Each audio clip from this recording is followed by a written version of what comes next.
Weak men create hard times. Hard times create strong men. Strong men create good times. Good times create weak men.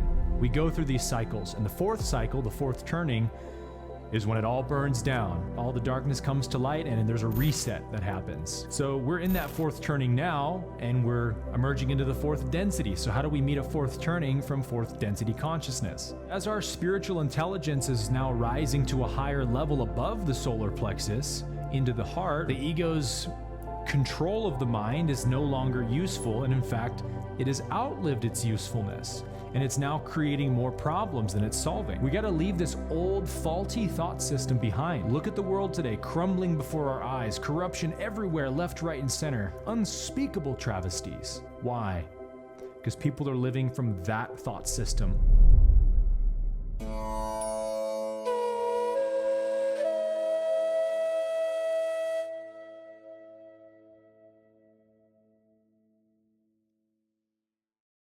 I want to talk about another essential principle for living from fourth density consciousness in our current world. Because that's all that really matters, right? Is can you actually show up as a fourth density being in the world we're living in today, with all the catalysts and all the challenges it's presenting? Because if we're going to learn how to live from the heart permanently, which is what fourth density consciousness is, the fourth chakra consciousness, then in the day and age we're living in, with these sort of unfathomable levels of corruption and darkness coming to light every day, we need to know how to internally respond to what we're seeing. Because ego's really good at inventing excuses for judgment, right? And for fear and whatnot. It'll give you reasons to judge and to put people out of your heart and to feel fear states and justify feeling fear, justify feeling lack. Because come on, are you seeing what's happening? How could anyone have a loving attitude towards this? Says the ego. So if we're going to be able to meet the darkness of our world today with light, we have to know how to do that. Because if we're not careful, we can add more negative energy to the world through our perception of the corruption that we're seeing, right? So what are the requirements of living from heart-based consciousness, fourth density consciousness, in a third density world? You know, it's kind of ironic, the format of the fourth turning. Some of you guys have heard me talk about that. I talk about that a lot with Jay Griff on our Great Awakening show. The four turnings are the four cycles of society, of civilization that happens everywhere across time. There's these kind of four pivotal stages, and the best way to understand the four turnings is that phrase you've probably heard that says, "Weak men create hard times create strong men create good times create weak men, and then weak men create bad times," and it just goes through that cycle. It's like this is how humanity, kind of like a vibration, a spiral of learning and evolution. We go through these cycles, and the fourth cycle, the fourth turning, is when it all burns down and it all comes to light, all the darkness comes to light, and then there's a reset that happens collectively. So we're in that fourth turning now, and we're emerging into the fourth density. So how do we meet a fourth turning from fourth density consciousness? Well, we've talked in several lectures about how judgment is the number one blockage to the heart.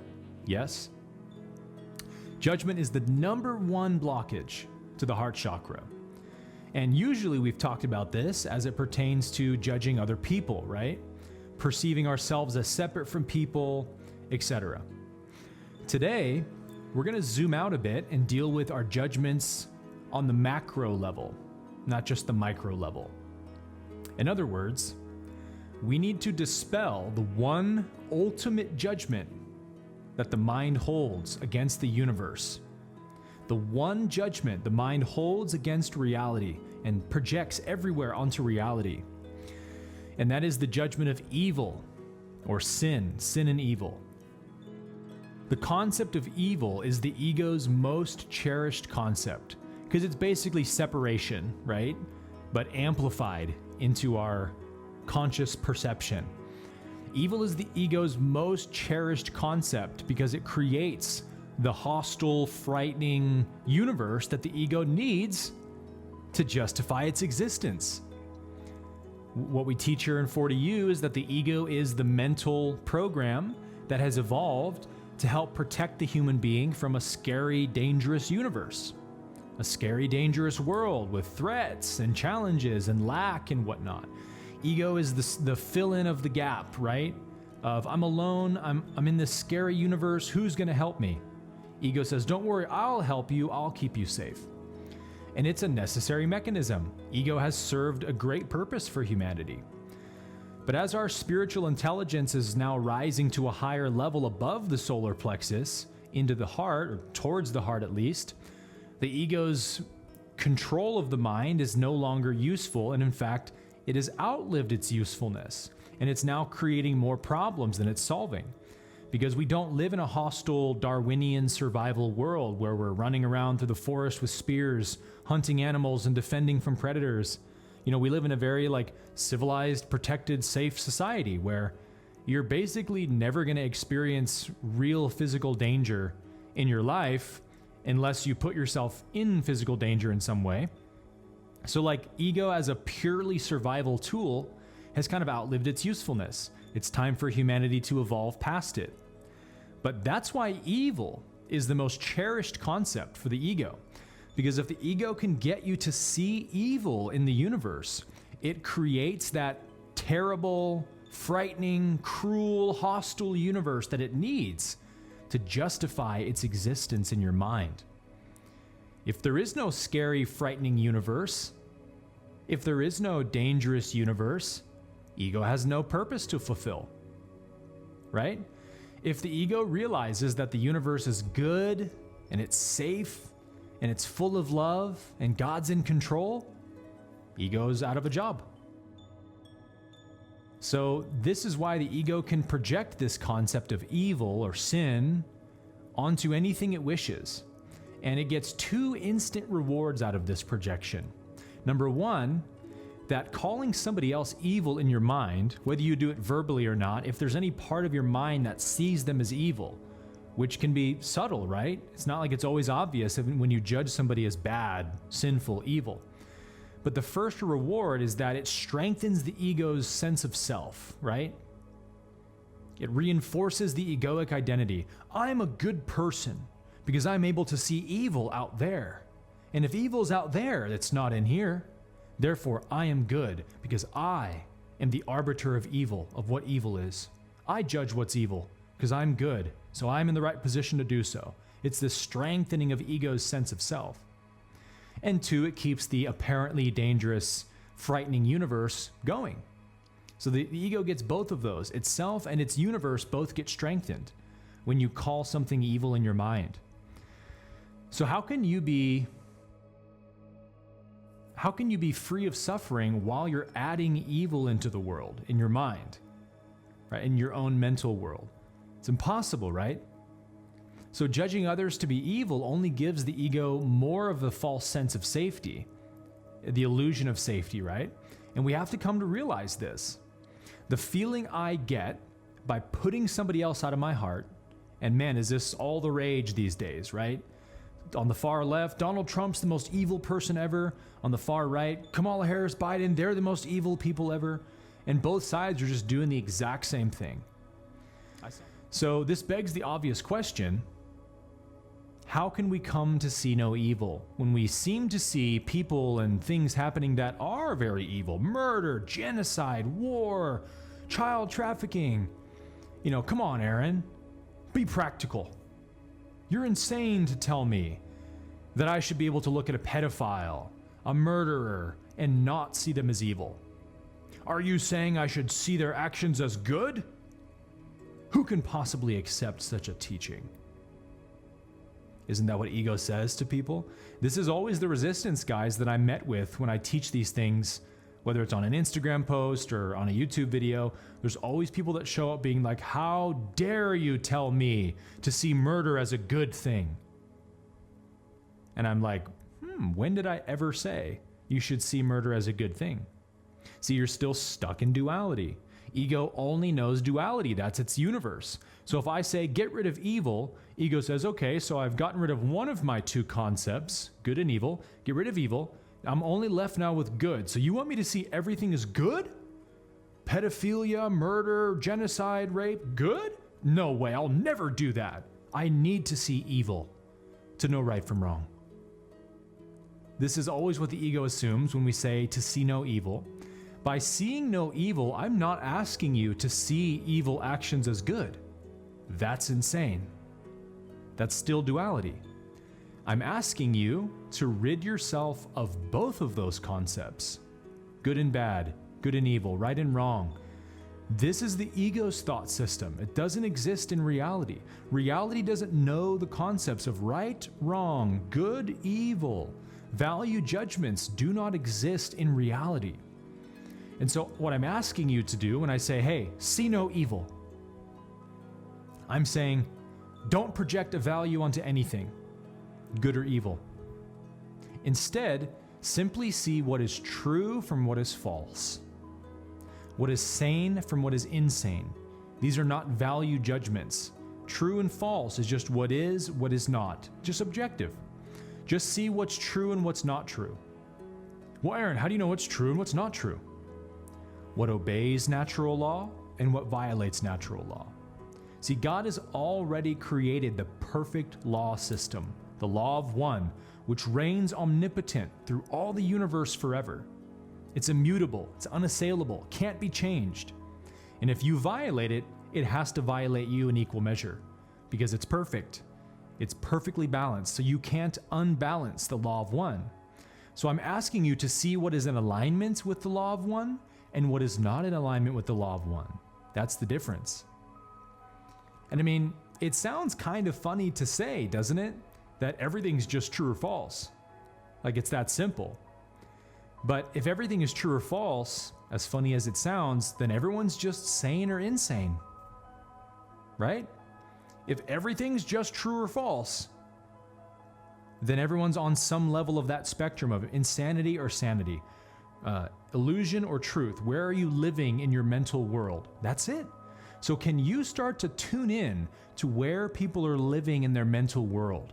And when you see somebody living on the spectrum of what we call evil, don't call it evil, call it illusion, call it insanity, call it confusion. They don't know what they're doing. They don't know what truth really is. So here's what we have to see. The Law of One is the supreme law of the universe, and it can't be violated without a consequence. So if someone is behaving unlovingly towards another to any degree, if someone harms another person to any degree, that action is not true. An action that violates free will, that does harm, is a false action. Why? Because it violates the one single truth of the entire universe. All is one. You cannot actually hurt another person.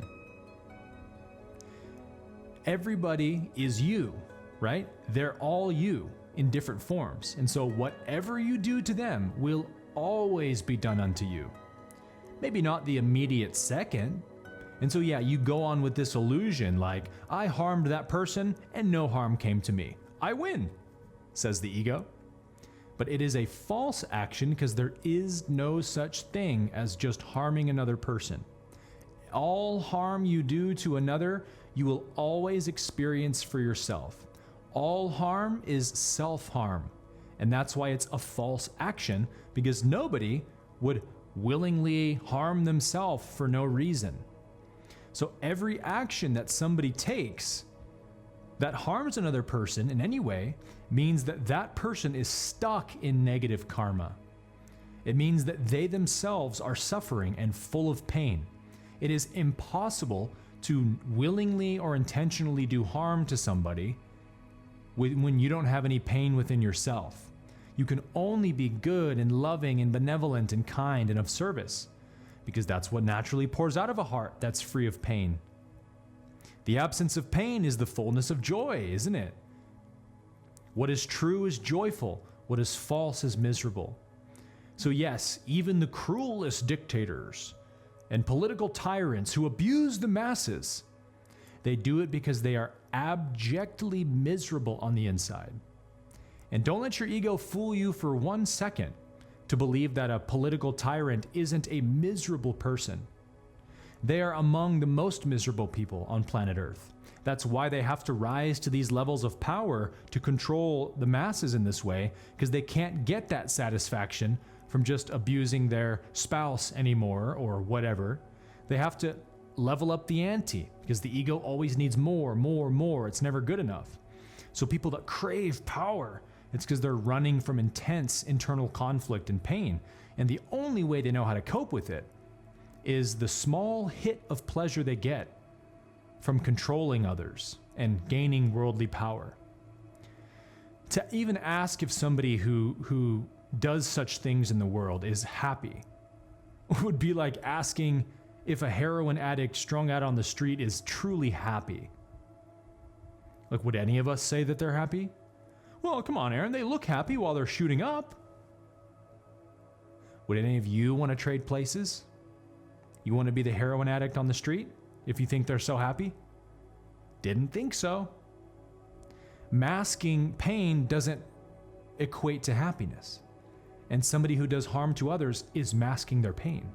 So if anyone came to know this fact, right, that all harm you do to others, you really do to yourself by the negative karma you create and invite by violating the law of oneness. If everybody knew you can only harm yourself, no one would do harm. The world would be perfectly enlightened. We'd have an enlightened civilization, right? It's like saying, hey, whatever money you steal from someone else, you will always lose that exact amount from your bank account. If every thief knew that every single thing you steal gets subtracted from your bank account, you steal $100 from somebody, you deposit it in your bank account, and your bank account goes down $200. It offsets the 100 you stole, and you lose another 100. If everybody knew that stealing from others drops your own bank account balance, nobody has an incentive to steal anymore, right? Pretty simple. So you see, when you have the spiritual intelligence to comprehend divine law, it incentivizes righteous behavior effortlessly and automatically. The law demands obedience when it is seen. Seeing an action that brings harm to yourself demands you not to do it. Like, I don't want to harm myself. Well, when you live in perfect obedience to God's sacred law of one, you experience only happiness and love and fulfillment and peace and joy. You get to enjoy these gifts in infinite supply. But every metric that you violate that law from comes back upon you. Even the smallest grain of sand, even a small perception of separateness will in some way come back upon you. So we got to get really serious, right, about cleaning up our perception, making no excuses for judgments anymore. We got to leave this old faulty thought system behind. We're watching its fruits in the world today, aren't we? Look at the world today, crumbling before our eyes, corruption everywhere, left, right, and center. Darkness being exposed everywhere in every corner of the world, unspeakable travesties and evils like child trafficking, like, the cancer industry popping up everywhere. Why? Because people are living from that thought system that says judgment is good, it's helpful, and there's a utility for it. We should judge what we think is wrong. We should hate people we think are evil. We should put things and people out of our heart, because that's how we create goodness in the world. Well, I don't know about you guys, but it doesn't look like to me it's going very well. Wouldn't you say? Maybe we try a new approach. Maybe we try not adding evil to the world in our mind by judging and condemning it where we see it. So this is simple enough, isn't it? Anyone who does anything we deem as evil is just confused about reality. Can you integrate that truth? Simple enough, right? But you've got to see it. You've got to see that fact clearly in real time in order to respond to this evil you're seeing with compassion and understanding. And look, you guys, we are all living on the perfect practice field right now. You guys want to go pro level, fourth density?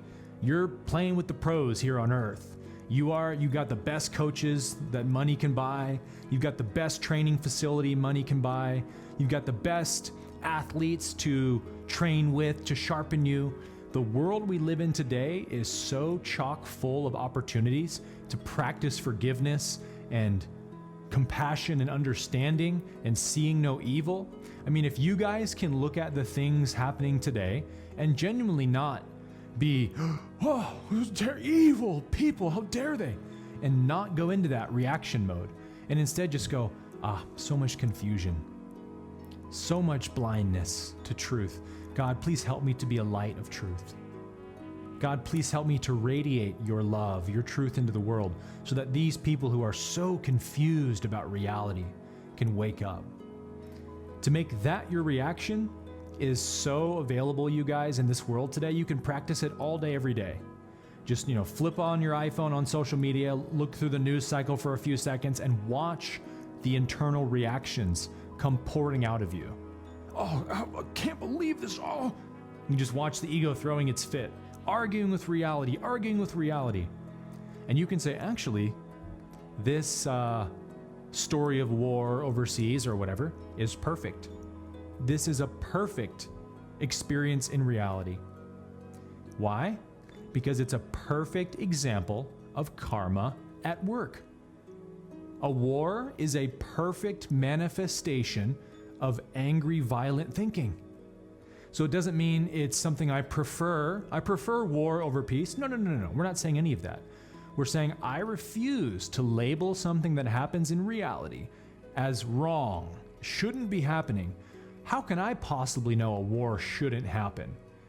If two sides have been harboring this just brooding anger and hatred towards each other for years, decades, and the tension rises and rises, of course they need to go to war with each other. It's too late. There's no other option for them. They're living from insanity. So war is a perfect manifestation of insanity, and anybody who participates in it is part of the insanity. That's perfect. There's no judgment to be had anywhere. It's just what is. If someone's lost their mind, that's just true. They need help and healing, not anger and judgment. And by the way, this is why love has no problem enacting justice where it's needed. To have compassion for somebody who does harm to somebody else doesn't mean we're giving 2 thumbs up to their behavior and encouraging them, please keep going, please keep harming. Again, that's the ego's belief about what love means. That's the ego's misunderstanding of love. It simply means that we don't put them out of our heart, not that we don't try to bring correction or truth to the situation. It's no different than a loving parent who disciplines their child for misbehaving. You do it because you want your child to experience the consequences of their actions so they can learn from them. That's how reality works, isn't it? Raise your hand if you've never learned from a consequence in your life. All the challenges, the painful experiences you've had, they never taught you anything. They never made you better. They never sharpened you. Nobody? Going once? Going twice? Okay, wow. So it seems like all of us learn from our mistakes. That's because that's how reality designed it to work. And so, yes, some people have to make the same mistake thousands of times before they finally learn it, but they will learn it. And so wouldn't love want them to have the best opportunity to learn their lesson? So love has no problem enacting justice because love does it out of love and the desire to help. If somebody's not open to talking about their feelings and going through a healing process willingly, they need their karma. And that's perfect too. So loving everyone and not seeing evil doesn't mean we say, don't let consequences happen. Don't put murderers in prison or none of that. We're not saying any of that. The third density world we live in has natural built-in consequences. Maybe not all of them are perfectly just, right? I think we all know a prison system is extremely corrupt. But every once in a while, somebody who actually did a crime goes there, and like that's their perfect consequence in this world. That's just the way it works. So yes, in a free will universe, you're allowed to steal. You're allowed to kill. You're allowed to do all these things. But why would you want to, once you know you're only robbing yourself or killing yourself? They do it because they don't know it, you guys.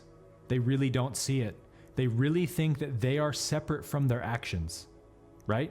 That their actions are separate from them, that what they do to others is isolated from who they are and what they experience. It's never true. Your actions are an extension of you. Whatever you do to someone else, you're telling the universe, do this to me. You steal from someone, you're saying, steal from me. There's only one being. And so the ego would have us believe that harming others or judging them and putting them out of our heart will make us feel better. And this is the great deception, isn't it? That by shutting off the heart from love, we could feel better. Closing yourself off to love always hurts, even when you do it from the tyrant or the murderer or whoever. The longer you close off your heart, the more it hurts. Just like saying the longer you stay out in the cold, the colder you get. Right? It's simple law, simple metaphysics. So to come out of the freezing cold thought system of evil and separation and into the warm embrace of love's thought system, fourth density consciousness, really requires us to do this one thing, which is to erase the concept of evil from our mind and judge nothing in our awareness as such. Because again, evil is insanity. That's all it is. It's confusion about what's true. And the ego labels the confusion as another power called evil that now can oppose God's power. And it's God versus evil duking it out everywhere we see. And we're not actually sure if God's going to win sometimes.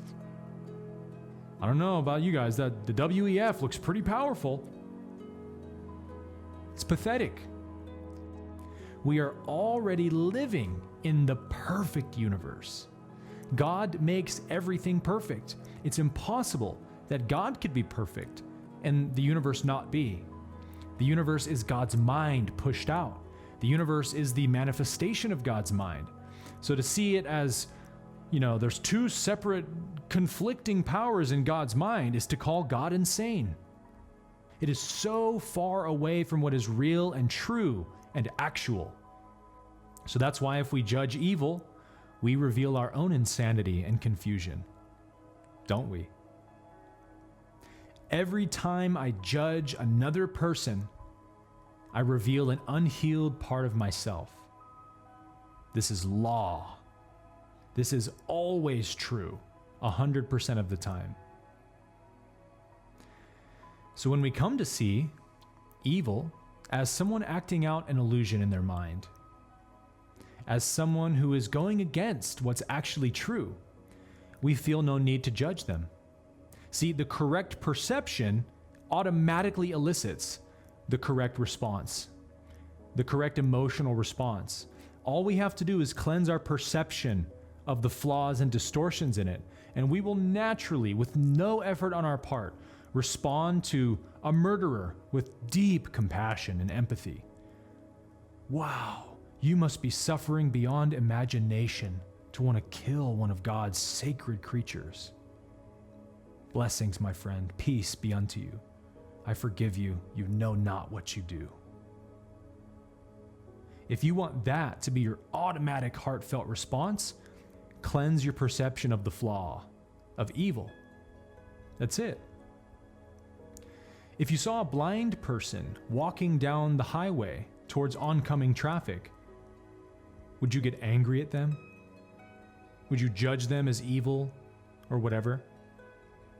Or would you pull your car over as fast as possible to help them get out of harm's way? Well, in a very real sense, most of the world today, you guys, are blind people walking down the highway towards oncoming traffic. It's just the reality of the situation. Most people don't have the SQ needed to perceive the fallacy of their thoughts and their actions. They are lost in a distorted, confused thought system, and they need help, not judgment and condemnation. And so to stop your car and pull over and help the blind person out of the highway, out of the way of traffic, is to see them as divine. It doesn't mean you have to go out into the world and try to correct every mistake you see. That's not what we're saying. Everything begins here. Course in Miracles says, all minds are joined. They're all joined. And so the way I see somebody has a metaphysical effect upon them.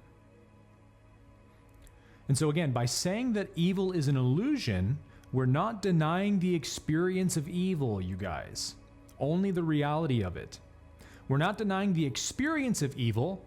We're denying the reality of evil. There isn't a second power here called evil that's opposing God's power and corrupting God's universe. That's the ego's projection and invention.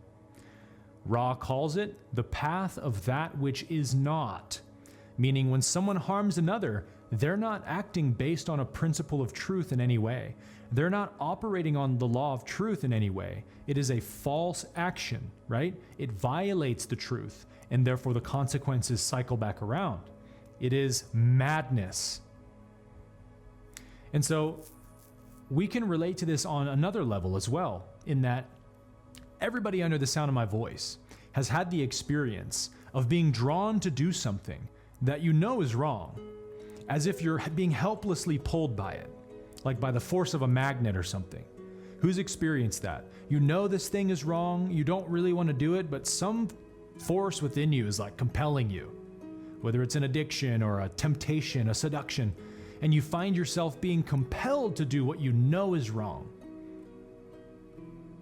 If we've all had that experience, who are we to judge anyone else for doing it? Even if it's an action that seems to be worse than what I've ever done. Like, it's the same mechanism, right? And this is because for the ego to violate truth, there's a kind of secret mortal pleasure in it, a mortal delight, a hit of pleasure the ego gets, because it's like, I've gotten the better of the universe. I've gotten the better of truth. I've gotten away with a evil action. The ego gets a little kick out of this, right? And that's the kick people chase when they're miserable inside to keep escaping their misery. And so what I'm here to say to you today is that real pleasure is constant and complete. It's not a temporary hit of something. You know, all temporary pleasure is an illusion. It's not real. It's not based in what's real, because what is real doesn't change. I've said this before, right? When you live from a heart of devotion to God, you are happy all the time, even when a challenging situation arises. You know, the birth story I told you guys, the 13 days of labor, it was tough at times. It was like, wow, it's hard for me to see my wife who I love so much suffer every day. But at the same time, you guys, there was this underlying peace and this subtle joy of, my Father has it. It's all under control. The happy outcome is guaranteed in my Father's world. You can have both of those things at the same time. You can have the knowing that never leaves you. And so that real pleasure we're actually seeking is constant, everlasting, enduring, and it doesn't come and go. So whoever chooses the temporary pleasure of the flesh over the eternal pleasure of spirit chooses the lesser in favor of the greater. They choose to wander through a desert, aching to quench their thirst, rather than choosing to drink the heavenly waters of love that are available right now. So when you choose to judge something as evil, and you always choose it, whether you know it or not, maybe an unconscious choice, but at some level you're choosing it, you have chosen hell instead of heaven. Can we take a minute to let the implications of that fully sit in? Anytime you judge someone as evil to any measure, you have chosen hell to that same measure instead of heaven. You've made the greatest error that anyone could ever make, to perceive evil in God's universe. To perceive something other than God is the single greatest error, the greatest blunder in consciousness that could ever be made. And that sounds extreme and intense, because it is, but that's because we need to see it as such. We need to see it that way to obey it, right? You need the full implications of truth to hit you before you're like, oh, all I want is obedience to the law of one. Every day you wake up, Lord, thank you for your beautiful, perfect law today, and let me not deviate from it even one iota, but let me walk every step of this day in perfect obedience to your most holy law, the law of one. And that will be a heartfelt prayer every morning, once you let the implications of this fact sink in to your heart, that every time I judge, I choose hell instead of heaven, and I make the greatest mistake in consciousness that can be made. And really the only one that can be made, right? To choose illusion over the truth, to choose fantasy over reality, to choose fear instead of love. So this is it, guys. This is the secret of life. Learn how to choose the greater over the lesser. Always choose to operate based on the highest possible truth, the truth of oneness. And relative truth will not get you anywhere you want in life. We just come to learn that only love changes people. And it just becomes an obvious fact, you guys. You're just like, man, judgment's so useless. If I want somebody to stop lying, cheating, stealing, I have to stop judging them as a liar, cheater, and stealer. I have to see that deep within them there is a light, a divine light. There's a part of them that has never left oneness with God. And they forgot it, they're blind to it, they don't see it, and so they need to be helped to see it. And I can begin helping them right now by not judging them. And that's how we can truly be of service to the world, right? By remaining always in my heart, no matter what, I add no more harm to an already harm-filled world. I add no more negativity or evil to an already negatively fueled world. And instead, my light stretches out to touch everything surrounding. And its effects are subtle. They're not always perceived noticeably. But the frequency of love that radiates from each one of us that are willing and courageous enough to live from our heart in a world like this are the ones that are the true change makers and light bringers on this planet.